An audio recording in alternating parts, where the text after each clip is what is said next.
Avant que je ne puisse commencer avec mon message, je voudrais parler à l'église parce que j'ai entendu des bruits. Et avant que ces bruits ne créent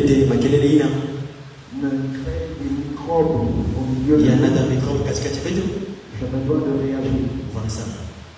Un jour, l'apôtre Paul était à Antioche.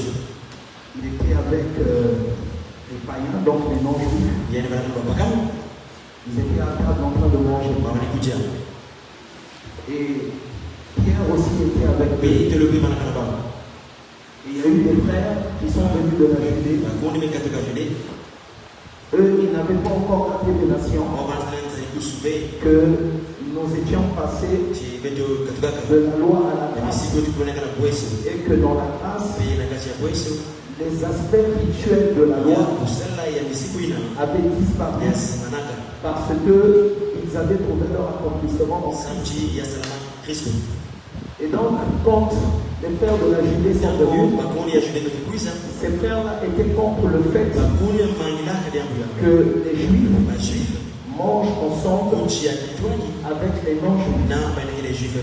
Et donc, quand Pierre a vu les frères, et avec la pression de ces gens-là, il les a abandonnés, donc Paul et les non-Juifs. Et puis Barnabas aussi, ils sont allés manger avec les frères de la Judée, comme pour dire qu'ils ne se mélangeaient pas aux non-Juifs. Quand Paul a vu ça, Paul n'a pas attendu. J'aime Paul parce que c'était un homme qui était direct. Il n'allait pas par quatre chemins. Il a vu quelque chose qui n'était pas convenable. Il s'est opposé à ça. Et donc, c'est le petit devoir que je vais m'efforcer de faire ce soir avant d'exhorter. J'ai entendu des bruits par rapport à ce qui s'est passé dimanche. Je n'ai pas envie de faire des enquêtes. Comme tu avais dit à Moïse, avant de trancher, il faut faire des enquêtes. Je n'ai pas envie de faire des enquêtes. Mais dans ce que je vais dire, si toi tu te reconnais à l'intérieur, je vais seulement t'inviter à changer et à appliquer. En tant que pasteur de l'église, je n'ai pas forcément besoin de prendre mon téléphone pour dire un tel a fait quoi, un tel a dit quoi. Il y a des choses naturellement par ma position qui me parviennent. Même si je ne le désire pas, il y a des choses qui me parviennent. Frère, tous, quand nous nous rassemblons ici, l'objectif que nous devons poursuivre, c'est de devenir parfait. C'est la perfection qui doit être le but pour lequel nous nous rassemblons. Dieu n'a pas rassemblé Israël dans le désert pour rien. Il les a rassemblés pour leur donner sa loi. Et cette loi-là devait normalement sanctifier le peuple. Et la même pensée, l'apôtre Paul reprend cela dans 1 Corinthiens. Il dit, je ne vous loue pas. Pourquoi je ne vous loue pas? Parce que quand vous vous assemblez, au lieu de vous assembler, vous devenez meilleur. Mais vous vous assemblez, vous devenez. Il y a des choses que nous enseignons enseigner. Il y a des choses que nous disons, mais que les gens ne veulent pas. Et surtout quand ça vient des anciens, je vous dis là à vous. Amen, Église. Là à vous. Parce que je suis peut-être d'apparence insignifiante, mais je peux être très dur. Surtout quand je me sers de l'autorité de Christ. Il est normal que quelqu'un, je vous dis, j'ai entendu des bruits, mais comme l'église me préoccupe d'abord sur autre chose, mon attention est fixée sur des choses plus importantes. C'est pour ça que je n'ai pas envie de traîner sur cette affaire. J'ai entendu des bruits. Frère, quand quelqu'un se lève pour témoigner ce que Dieu a fait dans sa vie, c'est quoi l'objectif? L'objectif, c'est pour que s'il y a quelqu'un qui est dans la même situation, qu'il soit édifié par rapport au témoin. Peut-être qu'il était désespéré. Il va se dire, Dieu a agi dans la vie de l'autre. Alors moi aussi, je dois persévérer. C'est ça le but du témoignage. Si quelqu'un témoigne de Dieu, c'est pour que dans la salle, s'il y a quelqu'un qui en a il se dit c'est possible que le Seigneur me guérisse. C'est pour ça que nous faisons. On ne fait pas passer les témoignages. Donc quelqu'un qui vient témoigner devant l'église que Dieu l'a béni, comme ça s'est fait dimanche, avec notre frère qui a témoigné que Dieu lui a donné un grand contrat. Mais mes frères, ce que ça doit produire dans nos cœurs, non seulement la joie pour ce que Dieu fait, mais aussi de l'édification. Alors d'où vient-il que un tel témoignage commence maintenant à exposer la personne à des choses pas bien? Il y a un frère qui avait témoigné pendant les dossiers. Il avait témoigné d'une porte financière que Dieu lui avait ouverte. Ce témoignage, il ne me l'avait pas dit. Mais moi j'avais appris. Ce témoignage lui a posé des problèmes. Donc quand les gens ont vu que Dieu avait donné de l'argent à ce frère, il y a des gens qui ont commencé à lui multiplier des demandes. Au point où pendant que le frère était au lit avec sa femme, c'est une sœur de l'église qui fait un col à un homme marié pour demander quoi de l'aide. Pourquoi? Parce que la personne qui est mariée, que je lui ai donné de l'argent. Mes frères, ça veut dire quoi? Quelle est cette mentalité? C'est la mentalité de la pauvreté. Parce que la pauvreté, non seulement elle est financière, mais elle est aussi mentale. Elle est aussi mentale. Donc chaque fois qu'on entend parler de l'argent, ça devient une opportunité pour demander la mentalité de la pauvre. Et dans l'église, ça dérange l'église. Et quand vous avez affaire à des nouvelles armes qui sont maintenant sollicitées parce qu'ils ont reçu des témoignages, est-ce que vous voyez le mal que vous faites à l'église? Une âme déjà, une âme. Moi, mais c'est toi qui es le premier par ton comportement et peut décourager plus simple que le Seigneur. Non, ce n'est pas normal. Ce n'est pas normal. Vous savez, dans une église, il y a un frère qui était venu. Il avait beaucoup de moyens. Et quand il vient, l'église Ils avaient tout le temps des problèmes de couple. Quand il avait de l'argent, il a acheté un couple électrogène. Il a mis ça à la disposition de son église pour que l'église ne soit plus perturbée par les coupures d'énergie. Le pasteur de cette église, à cause de la mentalité de la pauvreté, il a pris le groupe qu'on avait offert à l'église. Il voulait tellement avoir un groupe. Il a pris le groupe, il a emmené ça chez lui. Le frère a quitté l'église. Il s'est dit, ce pasteur est passé. Comment le groupe va donner afin que l'église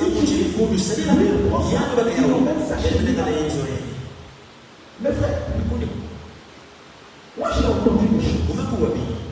Et je parle pour que ce genre de mentalité s'arrête au milieu de nous.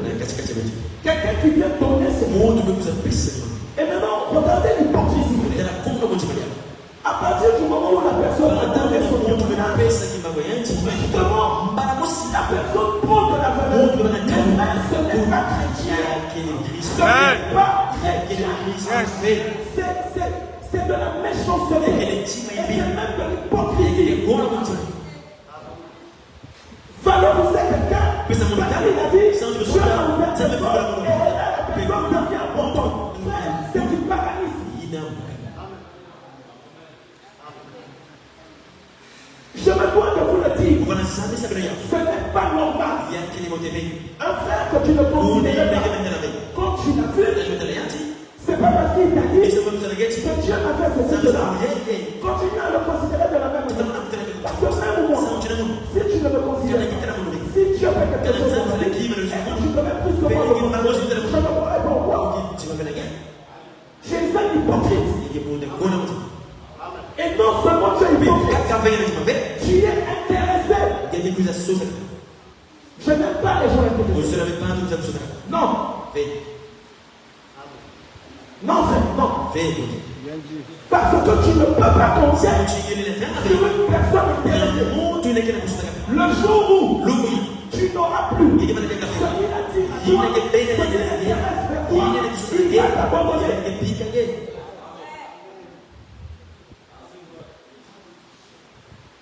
C'est ça avec ses comportements. Oui, un bien-aimé à qui Dieu fait grâce, il peut aider ses frères. Ce n'est pas un péché. Au contraire, la Bible encourage cela. L'apôtre Paul le dit, faites-vous du bien. Et ça envers les autres. Surtout envers les frères dans la foi. Si je fais d'un frère directeur d'une entreprise, c'est une bonne chose qu'il recrute les frères de l'église. C'est une bonne chose qu'il recrute les sœurs de l'église. Si Dieu donne des moyens à quelqu'un, à une sœur, à un frère dans l'église, et qu'il aide d'autres frères, nous n'avons rien contre ça. C'est la parole de Dieu. Mais lorsque la fraternité, la relation devient maintenant basée sur la condition du frère, non. Non. Ça, ce n'est pas l'esprit. Comment on peut être en foi de Dieu et moi, c'est ce qui me dérange. On est dans la foi, mais on est dans des petits calculs. Des petits calculs de comportement, de comportement. Quelqu'un qui a un problème de 5 000, il vient dire à l'église qu'il a un problème de 10 000. Vous voyez, ça c'est vraiment de la malhonnêteté et de l'hypocrisie. Non, attention. Il ne faut pas décourager les gens. Oui, ça peut se retrouver. Frère, je ne veux pas indexer quelqu'un parce que je ne connais pas les noms. Mais les nouvelles qui me sont parvenues ne sont pas bonnes. Et je n'ai pas envie donc t'aider pour savoir qui a fait quoi, qui a dit quoi, et puis convoquer les gens. Donc, je préfère le dire, tu vois, et puis je passe à autre chose. Ces comportements-là, chaque fois que tu appelles un frère, c'est pour lui poser un problème. Chaque fois que tu appelles un frère, c'est pour lui poser un problème. Mais tu n'es pas sérieux. Tu es même méchant. Tu es méchant. Donc ce frère-là n'a pas besoin que tu prennes de cette nouvelle.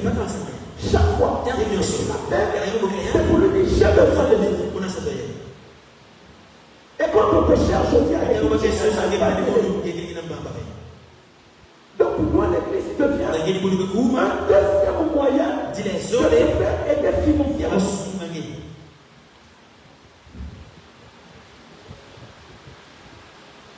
Vous n'avez encore bien vu. Vous n'avez encore vu. Il y a des gens dans cette église qui ont des projets. Et heureusement même que j'ai dit au frère, j'ai dit, quand tu vas faire ton témoignage, il ne faut pas donner les montants. En tant que pasteur, il m'a montré l'église. Je lui ai dit, ne donne pas les montants. Parce que les gens sont tellement bizarres que quelqu'un peut aller comprendre une perte parce qu'il sait que j'ai mon frère qui a témoigné que tu as la vérité. Je l'ai dit, ne dis pas. Je n'aime pas ce genre de choses. Nous nous efforçons à avoir de la dignité. Vous êtes là, assis ici là. Personne parmi vous ne peut lever le dos pour dire que moi, je lui ai déjà imposé de me donner. Je demande que je prêche. Il y a une seule personne à qui j'ai demandé expressément quelque chose. C'est quand la sœur Nina est venue en France pour venir en vacances. Je lui ai dit, s'il te plaît, emmène-moi un parfum. C'est ce que je lui ai dit. Il y a quand même la dignité. Mais quand tu es pasteur, tu veux des trucs, mais après, on va te rabaisser. Pour dire aux Éphésiens, vous avez l'argent, vous avez l'or. Moi, je n'ai pas désiré l'or ou l'argent. Et je crois aussi que quand quelqu'un te donne, sans que tu lui aies donné, je pense que l'amour, c'est le mieux de faire. Parce que quand tu exiges, tu peux te donner ça. Mais comment au milieu de nous, on va voir des gens qui ne suivent même pas le modèle de la personne. Ce n'est pas normal. Il y a des gens ici qui ont des projets. Tu vois la personne, il te confie. Apporte, j'ai une affaire comme ça, faut crier, ça va rapporter trop. Je m'en ai témoin. Je rentre pas chez moi, je sors la calculatrice, je dis bon, ça fait tant de milliards. Si maintenant se montre le pouce, j'ai pas de temps.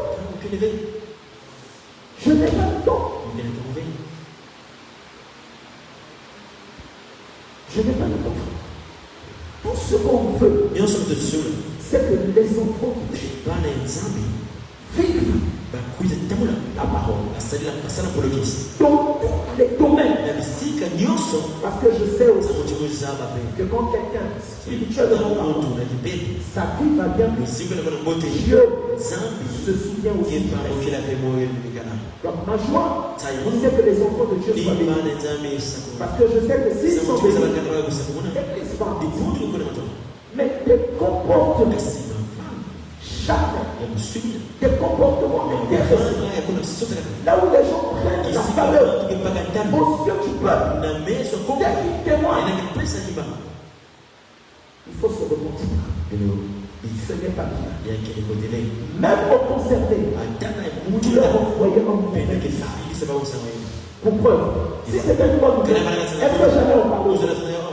Même la personne elle-même est bonne. Mais qu'est-ce qui s'est passé? Oui. Les oiseaux ont pris ça. Ils sont venus. Comme Salomon a dit, ne maudis pas le roi sur ta bouche, de peur que les oiseaux ne puissent et que le roi ne soit.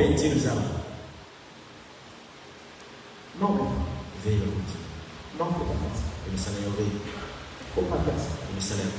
Quelqu'un qui vient avec un t-shirt qui n'a plus d'éclat, un pantalon qui n'a plus d'éclat, traitez-le avec respect, accueillez-le avec respect.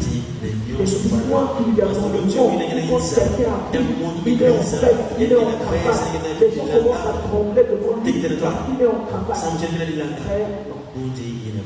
Tu peux me donner des millions, je ne saurais jamais ton jouet. Même si tu viens là chaque mois, 2 millions sur le temps, le jour que tu vas te parler, je vais te parler. Parce que la taille que j'ai là, ce sont les 2 millions là qui vont me. Ce sont les 2 millions là qui ont fait comment je vais. Non. Ce sont les pasteurs qui ne sont pas appelés par Dieu, qui pensent que à cause des temps et des enveloppes, on peut les manipuler. Non. Non. Il ne faut pas faire ça. C'est déjà la 2e fois que ça arrive. Il ne faut pas faire ça. Faut pas. Je n'ai pas dit. Je ne veux pas poser un problème. On est frère. Et si un frère pose un problème à son frère, c'est notre frère. Moi, je n'ai même pas besoin d'être au courant. Je n'ai pas besoin d'être au courant. Je n'ai pas dit. Il faut venir me demander. Je ne suis pas au courant. Dernièrement, j'étais agréablement surpris. Quand maman a rendu le témoignage de ce que le frère dit. J'ai été de temps en temps. Gloire à Dieu. Mais ce contre quoi je suis, c'est conditionner la fraternité par la condition sociale des uns et des autres. Je ne veux pas de ça. C'est-à-dire parfois les enfants de Dieu font des choses. Seigneur, ce que j'ai entendu, c'est dans l'église où je prêche. Avec ce que j'enseigne. C'est ce que les gens font. Figurez-vous, il y a une maman qui est et ça, cette maman-là en maman, je ne vais pas m'excuser parce que tu as fauté. Le frère au mari vient me dire il me dit, papa, regarde, telle maman, elle m'a dit qu'elle a sa fille, donc elle me propose sa fille. Oh!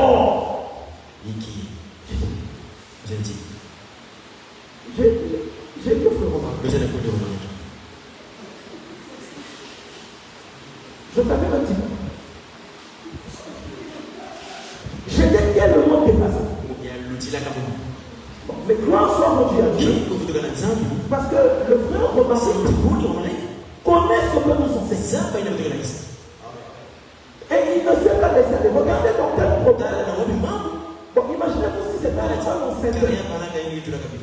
Il vient faire le beau fils illégal, il couche avec la fille, et après il a demandé, c'est vous venez pleurer le frère de l'église communautaire, c'est l'église qui t'a envoyé de faire ça. Ça c'est quel niveau de désespoir? Ça c'est le désespoir.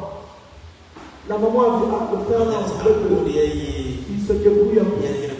Il est grand, c'est un beau garçon, il est élégant.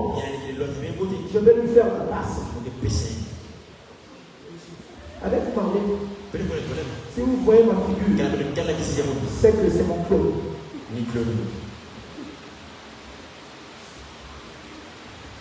Est-ce que vous m'avez compris? J'ai mal parlé? Merci. Acclamons le Seigneur Jésus.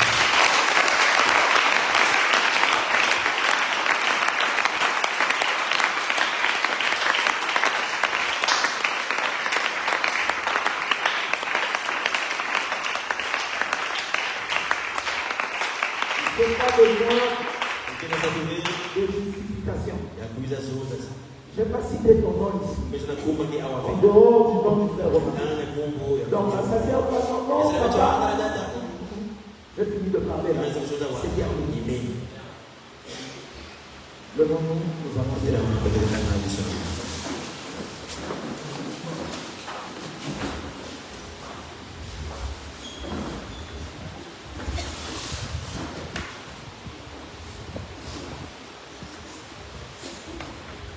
Acte chapitre 2. Verset 42. Il persévérait dans l'enseignement des apôtres, dans la communion fraternelle, dans la fraction du pain et dans les prières. Je prends dans Corinthiens, chapitre 13. Non, chapitre 12, pardon. Verset 12 à 13.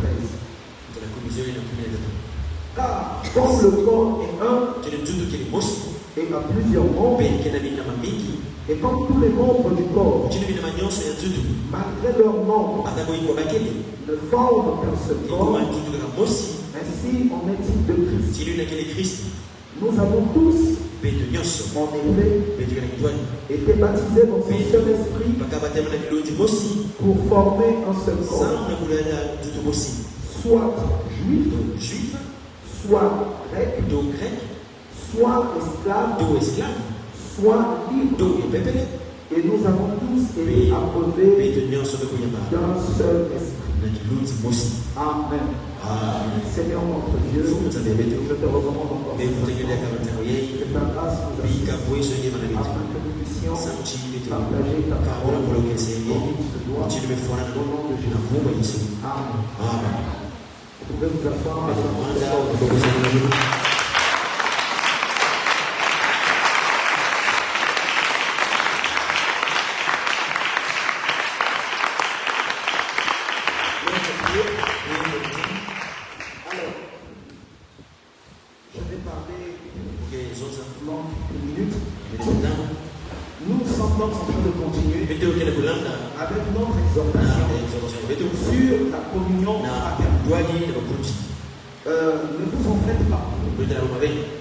on n'a pas fini avec les on va continuer. Je sais qu'on est au niveau de l'église, au niveau de prière. En tout cas, on va y aller. Mais pour l'instant, j'essaie d'abord de faire comprendre certaines choses qui sont importantes par rapport à la vie pratique. Donc ici, depuis les 2 derniers jours, mercredi et vendredi, on a commencé à parler de la communion. Et la communion fraternelle, c'est la conséquence de la foi et du baptême du Saint-Esprit. Parce qu'on a vu la communion se manifester après la foi. Donc la parole a été prêchée. Les gens ont cru les paroles. Ils ont reçu l'Esprit. Et voilà qu'ils se sont retrouvés dans une communion. Et nous avons touché l'unité du corps. Donc Paul parle pour expliquer c'est quoi la communion. L'apôtre Paul dit de la même manière que le corps a plusieurs membres, mais malgré la diversité des membres, il n'y a pas plusieurs corps, il y a un seul corps. Par le baptême du Saint-Esprit, nous formons un seul corps, bien que étant de nombreux membres. Je ne suis pas le frère Rostand. Le frère Rostand n'est pas le frère Roger. Le frère Roger n'est pas maman Chantal. Maman Chantal n'est pas maman Priscille. Nous sommes différents les uns des autres. Nous sommes différents les uns des autres. Et Dieu me demande, quand sa parole vient, la parole de Dieu ne tient pas compte de ces différences-là pour nous unir. Parce qu'il n'y a qu'un seul esprit, une seule foi, un seul baptême, un seul évangile, un seul esprit. Alors si nous avons un seul esprit, par le Saint-Esprit, nous formons un seul corps, qui est le corps de Christ. Le corps de Christ, c'est sur le plan spirituel. Mais ce corps spirituel se matérialise dans nos assemblées, appelées assemblées. Amen, l'église. La notion du corps est spirituelle. Parce que physiquement, nous sommes différents des autres. Mais quand nous sommes vus sur le plan spirituel, toutes les différences d'âge, différences ethniques, différences sociales, différences d'éducation, pour cela donc, parce que Christ nous unit. C'est comme ça que quand vous arrivez dans les plaines de Moab, la Bible dit que dans les plaines de Moab, Israël comptait selon ses tribus. Ça va? Donc quand on les voyait directement, on voyait plusieurs tribus. Mais quand Balaam devait les maudire, et que Dieu lui a dit, je ne peux pas les maudire, il a dit, il maudira. Il n'a pas dit seul. Il a dit qu'il maudira celui que l'Éternel n'a pas maudit. Oh, Balaam, regardez Israël. Il était élevé. Donc quand il voit Israël, il voit un seul bien. Ici sur la terre, dans la ville de Pointe-Noire, dans plusieurs quartiers, on voit des assemblées. Assemblées de ceci, assemblées de ceci, assemblées de ceci, assemblées de ceci. Sur le plan terrestre, on dirait qu'il n'y a pas d'unité. Il n'y a pas la communauté. Mais sur le plan spirituel, là où il y a les franchises, là où il y a le Saint-Esprit, je le vois comme un. À l'époque d'Israël, vous allez remarquer, on n'avait pas construit plusieurs temples. Non, il y avait un temple, mais avec plusieurs synagogues. Amen, l'église. Quand je suis entré dans la synagogue, ce qui était lu dans la synagogue, c'était les mêmes choses qui étaient lues dans le temple. Dans le temple, c'est tout tous. Les synagogues, parce que les Juifs construisaient des synagogues, parce qu'ils étaient dans des endroits différents. Amen, l'église. Et Jésus lui-même, dans son ministère, il n'a pas sélectionné certains pour exclure les autres. Non. On a vu Jésus pratiquer la communion avec les gens de mauvaise vie, avec les péchés. Mais on a vu aussi être en communion avec les disciples. On a vu aussi être en communion avec les femmes de distinction. Amen, l'église. La femme qui gère le domaine présidentiel. Ici au Congo. C'est un gars. Donc la femme de gars de cette époque était avec Jésus. Amen, l'église. Il n'a exclu personne. Dans l'évangile, qui le Seigneur veut. Écoutez-moi, frère. Si Dieu nous avait donné la possibilité d'intervenir dans le salut des gens, on allait choisir nos parents. Amen, l'église. On allait choisir les gens de notre tribu. On allait choisir les gens de notre éducation. Voilà pourquoi le salut du âme et le reste de domaine réservé. C'est la souveraineté qui intervient dans le salut.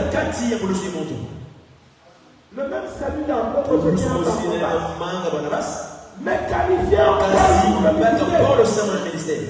Alors que ces deux sont est-ce que quelqu'un comprend? Donc, frère, une fois que nous sommes dans l'église, on ne doit plus regarder les autres comme des parfaits inconnus. Non, on doit les regarder comme des frères aussi longtemps qu'ils sont esclaves. Frère Alex, Je vais encore renforcer cette pensée. Regardez la lettre de Paul. Mais prends ça dans la version Parole de Dieu. Romains chapitre 1, verset 13 à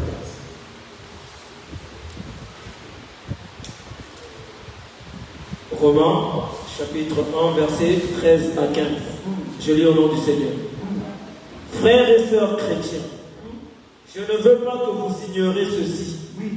J'ai eu plusieurs fois l'intention d'aller chez vous, mais jusqu'à maintenant, je n'ai pas pu le faire. J'espérais obtenir de bons résultats chez vous comme dans les autres pays. J'ai envie de venir vous voir. Je n'ai pas eu le plaisir. Mais j'espère que quand je viendrai, j'obtiendrai de bons résultats. C'est une vision que j'introduisais.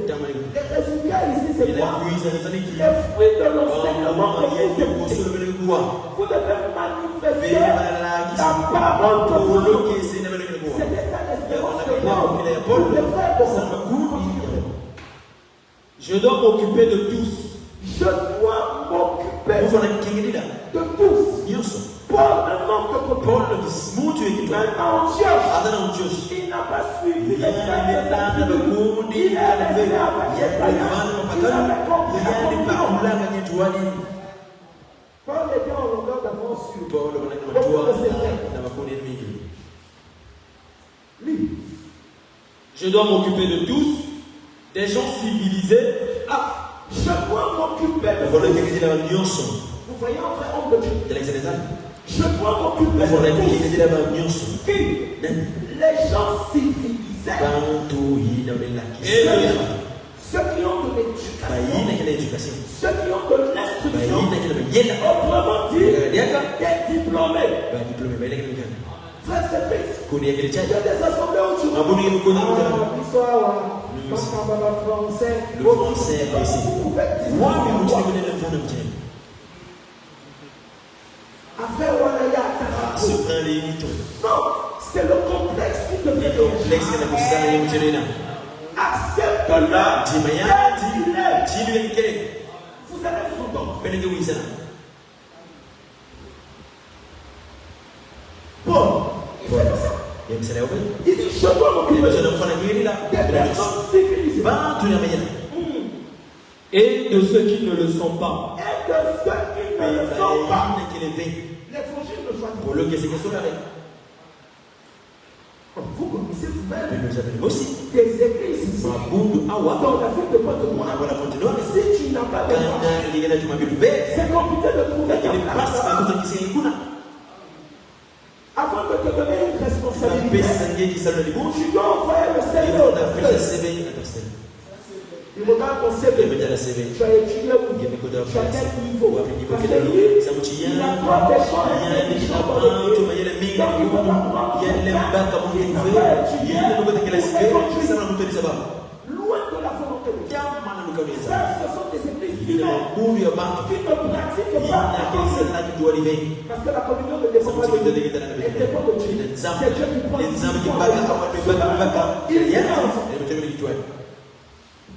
Donc toi tu mets des tu viens essuyer la chaise sur laquelle un fondeur de manioc va s'asseoir. C'est ça la vie de Dieu. Ici là, dans l'église, on n'a même pas les moi je fais ceci, moi je fais cela. Ça c'est dans le monde. Moi, on ne donne pas de temps.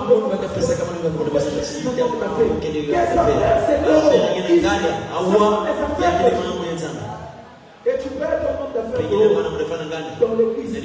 Dieu te met au fond. Ton seul travail, c'est de prier pour public. Avant d'aller ouvrir ta société, tu viens très tôt. 6 heures. On ouvre ça. Tu pries. Tu finis. Tu pars. Tu as servi Dieu. Maintenant, là, la grâce t'accompagne. Tes affaires vont encore aller de parce que tu sais.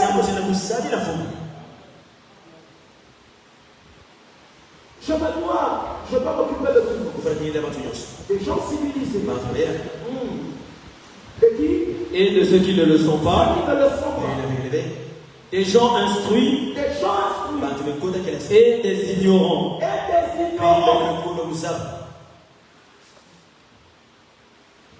Continue, frère. Comment devait-il s'occuper de vous?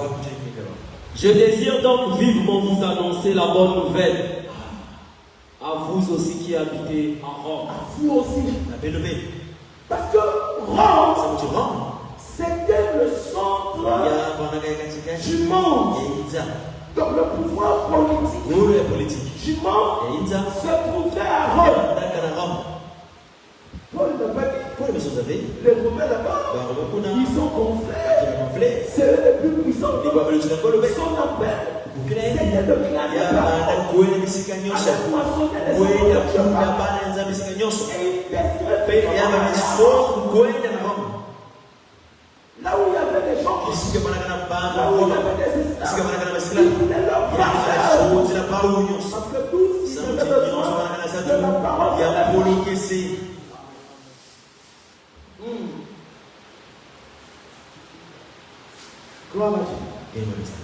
Donc, la parole ne choisit n'exclut personne.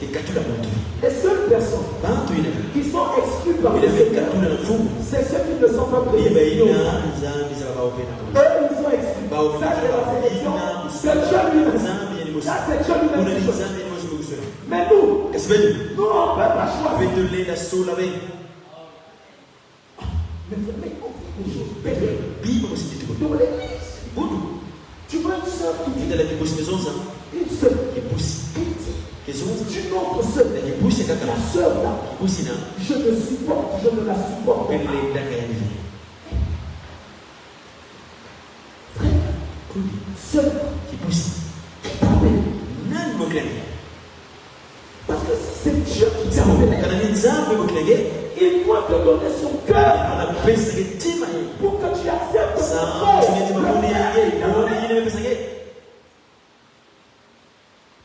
Voilà pourquoi nos églises ont des problèmes. Ce sont souvent les églises du pasteur. Parce que les gens ne sont pas dans la vraie communion. Il vient pour la première fois.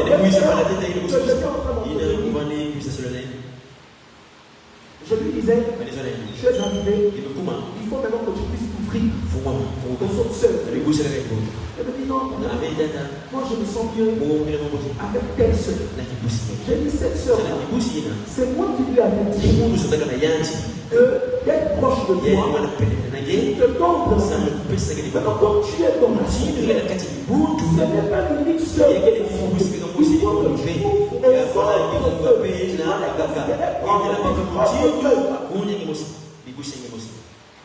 D'accord. C'est comme ça que ça doit se faire. Mais dans une église, on peut être là. Donc quand j'arrive dans l'église, je fais d'abord une enquête. Mon enquête là, c'est pour détecter qui vient de la même région, au même département.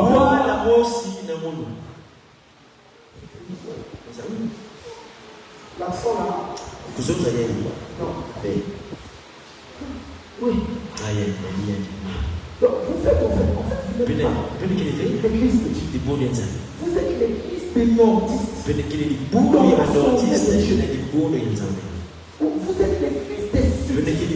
des sud. Dans l'assemblée de Dieu. L'église des diplômés dans l'assemblée de Dieu.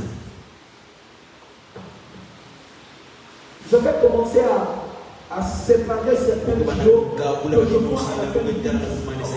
Comment on est dans la même église? Non, ce frère-là, je ne le sens pas. Je ne vois pas que tu es là. Non, le frère-là, je ne le sens pas. La soeur-là, je ne le sens pas.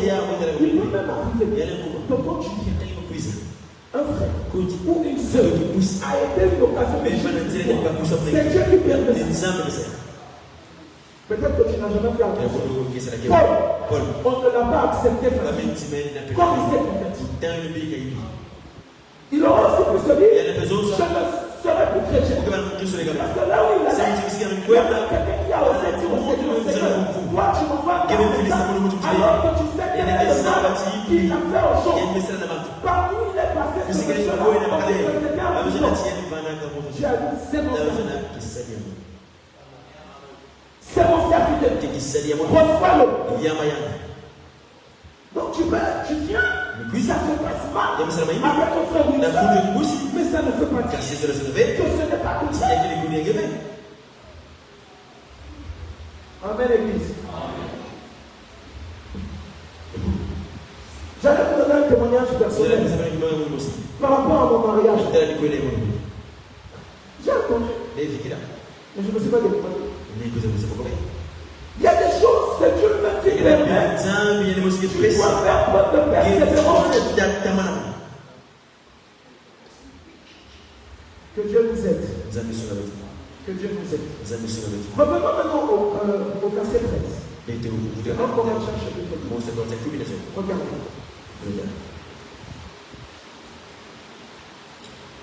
1 Corinthiens chapitre 12, verset 13. Écoute.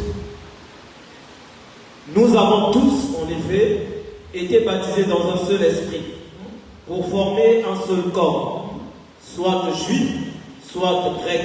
Soit juif, oui. Soit grec, soit esclave,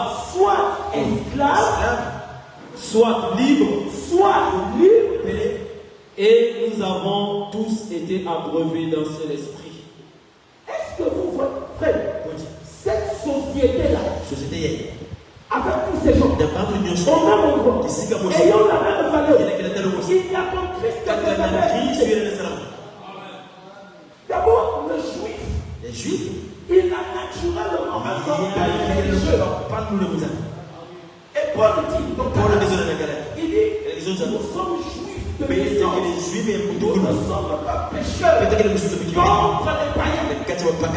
Donc un juif, c'est d'abord quelqu'un qui se considère que lui connaît Dieu et que tout le reste c'est un homme orgueilleux.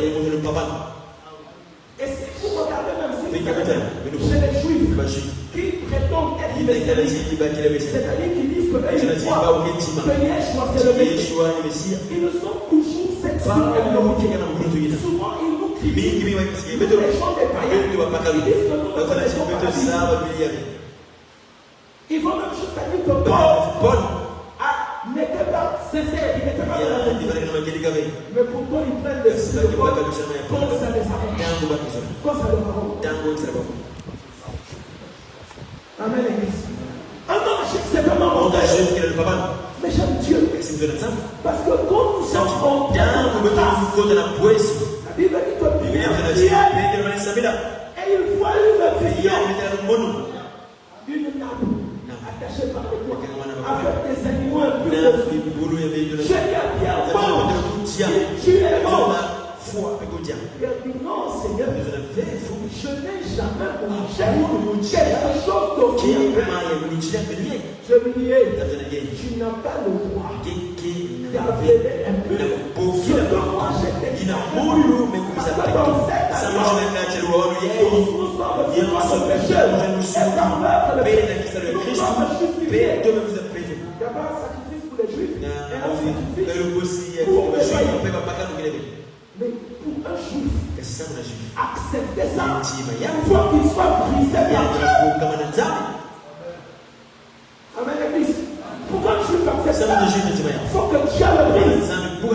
Mais la Bible dit, dans ce corps, le juif aussi entre dans la communion.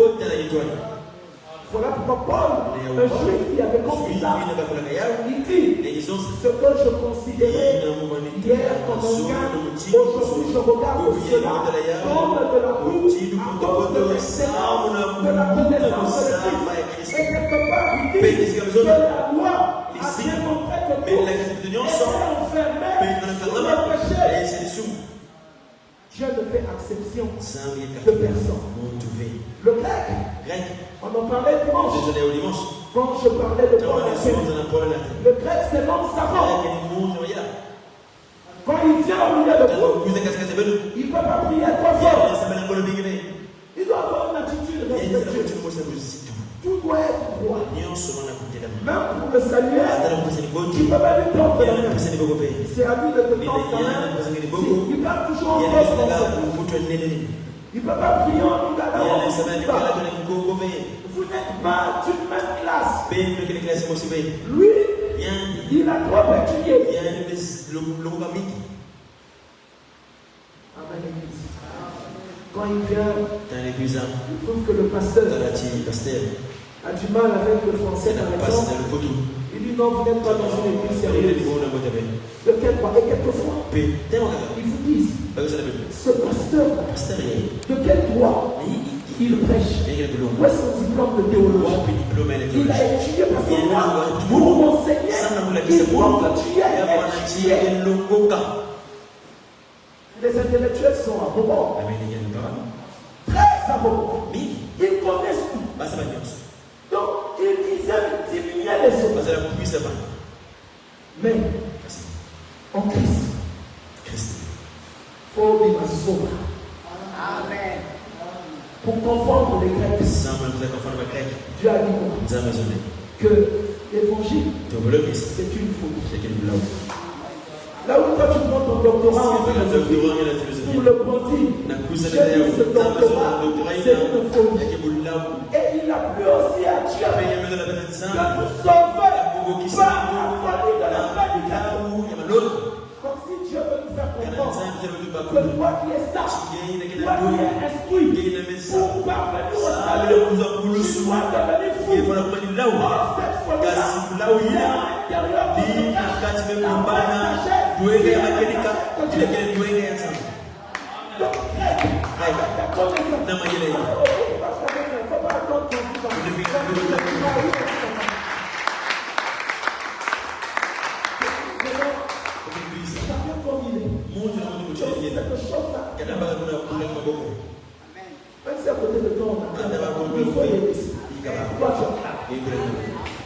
je ne veux pas t'empêcher d'acclamer. Donc, même le grec trouve sa place au milieu de l'église. Amen, l'église. L'esclave, à cette époque-là, c'était l'homme le plus bas sur l'échelle sociale. Amen, l'église. Regardez comment Dieu est fait. Dans le monde, il ne te donne aucune valeur. La valeur de fils de Dieu. Un esclave qui n'a pas de liberté, il est comme une marchandise. Pour s'aimer, au milieu de l'église, il est accueilli, il est reçu comme un il vous met j'aime beaucoup le témoignage d'Onésime qui était esclave. Il a volé chez Clément et il a fui. Il se retrouve à Rome dans la même prison que l'apôtre Paul. Paul lui prêche l'évangile. Onésime venait une quand Onésime sort, Paul écrit à Philippe. Il dit, Onésime t'avait quitté comme un esclave.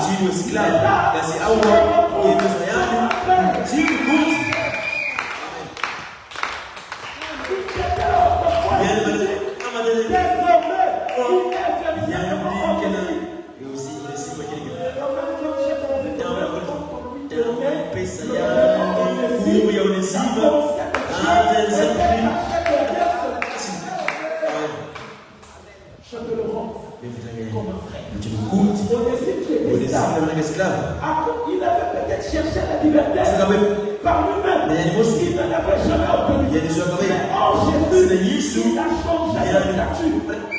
Il rentre dans la maison de Philémon. Ce n'était plus un esclave. C'était un frère. Et Philémon, même enfant de Dieu, même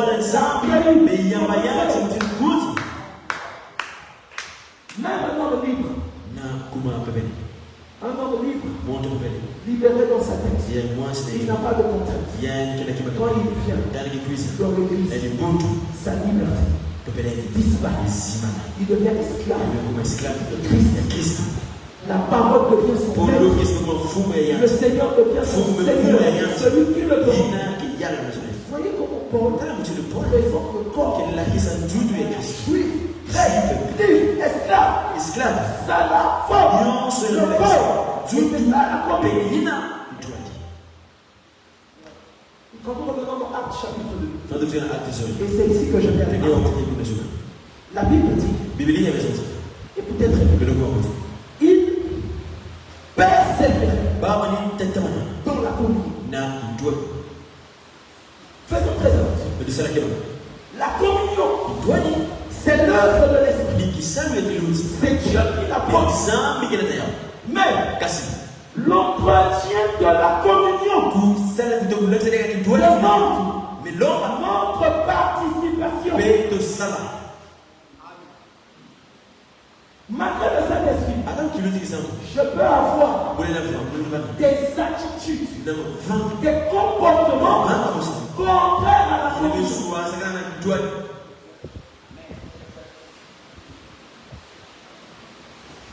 La communion est là.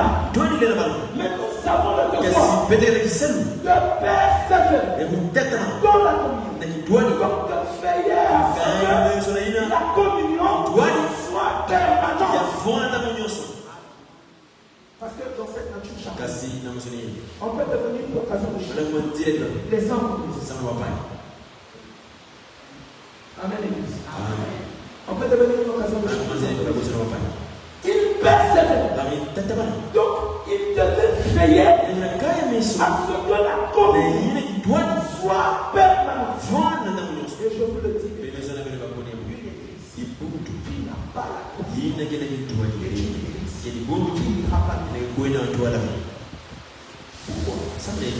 parce que l'Église, c'est le royaume de Dieu, n'est-ce pas? Et un jour, on a pu le Seigneur de chasser les démons par Belzébul. Quelle était la réponse? Un royaume divisé contre lui-même ne peut pas prospérer dans une église qui est dans la division. Le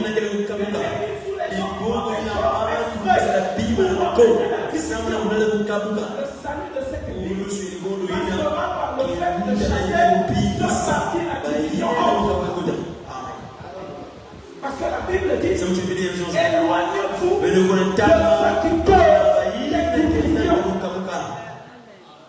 Paul n'a pas dit supporter. Parce que la prospérité de l'église, on est bon. Donc, de manière du diable, le problème de l'assemblée, c'est le problème de la communion. Une église unie, non, il n'aime pas la communion. Voilà pourquoi il peut remplir le frère. Et l'activité favorite de ce frère, c'est de critiquer l'église. Le pasteur, il est comme ceci, il est comme cela, il est comme ceci, il est comme cela. Quel frère, il est comme ceci. C'est pour ça que j'aime le sagesse de Dieu.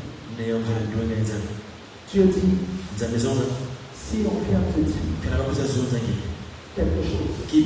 parce que dans les critiques, quelquefois, la calomnie peut entrer. La sœur n'a pas dit ça. Mais comme le diable est en train de travailler, on prend ce que la sœur a dit. On peut sortir ça de son place. On le défend et on dit la sœur, voilà pourquoi il faut se méfier des hommes. Amen. Le diable est comme il n'aime pas la communion. C'est lui, ça doit être terrible. Vous pouvez voir, même des enfants de Dieu, si vous êtes des prédicateurs, des sorciers, donc quand il y a un prédicateur qui passe, lui il est à vous. Et quand il y a un autre qui passe, avant même que son favori commence, il est déjà dans les villages. Il a déjà fait l'enlèvement. Maintenant, il ne faut pas l'agitation qui comment que son favori prêche. Non, papa. Toi, tu te déplaces. Et le papa charnel aussi. Ce sont des enfants. C'est triste. Nous prêchons l'enlèvement. Quel enlèvement? Nous cherchons la gloire de Dieu. Quelle gloire de Dieu feront? Quelle gloire de Dieu feront? C'est le diable. Il sait que la force de l'assemblée, c'est aussi la conduite. Quand on est capable de nous accepter tous. Regardez Paul. Il te montre l'Église. Il dit si Dieu supporte qui peut supporter un fou? Toi, tu peux supporter un fou. Mais il est dans un autre monde. Il percève dans la communion. Ça veut dire que la communion était là. Mais eux, ils devaient faire tout ça pour demeurer dans cette communion. Parce que quelquefois, la communion peut être éprouvée. Ton frère peut t'énerver. Oh frère, ça existe. Je ne parle pas des gens qui vont expérimenter. Mais accidentellement, par faiblesse, la communion peut être bizarre. Tu vois, tu arrives un matin, frère ressent comment? Ça va. Tu vois, parfois il n'a pas dormi. Parfois il passe par la la communion va te pousser à chercher un comprendre. Mais le frère Bosco n'est pas comme ça. Pourquoi aujourd'hui il agit? Je vais chercher à le comprendre. Maintenant qu'il n'y a pas la communion, je m'en fous. D'ailleurs, la prochaine fois, ce qu'il a fait là, moi je vais faire ça 2 fois mieux.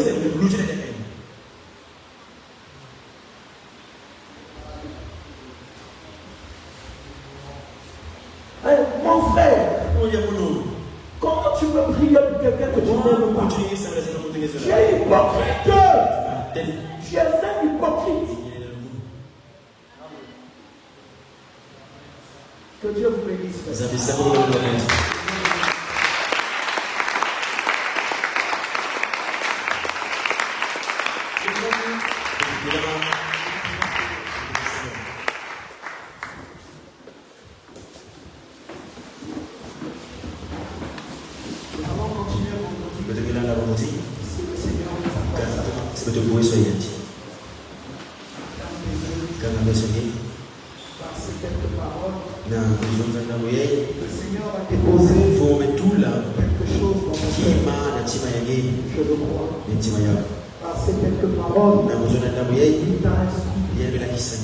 Pour que tu puisses comprendre parce que ce qui t'a été dit, c'est la volonté de Dieu. C'est pour que tu changes. C'est pour que tu apprennes à mieux considérer les autres. C'est pour que tu ne te vois pas spécial, plus que tout le monde. Parce que c'est une seule mort qui nous a réconciliés avec Dieu. C'est un seul sacrifice qui nous a rendus justes aux yeux du Père. Alors, le privilège que nous partageons tous ensemble, c'est celui d'être. Voilà pourquoi le Seigneur veut que tu comprennes, que tu réalises l'importance de la communion et que tu vives la vraie communion, la communion qui vient de Dieu et pas celle des anges. Élève ta voix et rentre à Dieu. Et lui merci Seigneur de parler en mon cœur, de parler en mon âme. Merci pour ta parole qui me nourrit et qui m'emporte ce soir. Élève ta voix et rentre à Dieu. Pour la parole, pour la parole.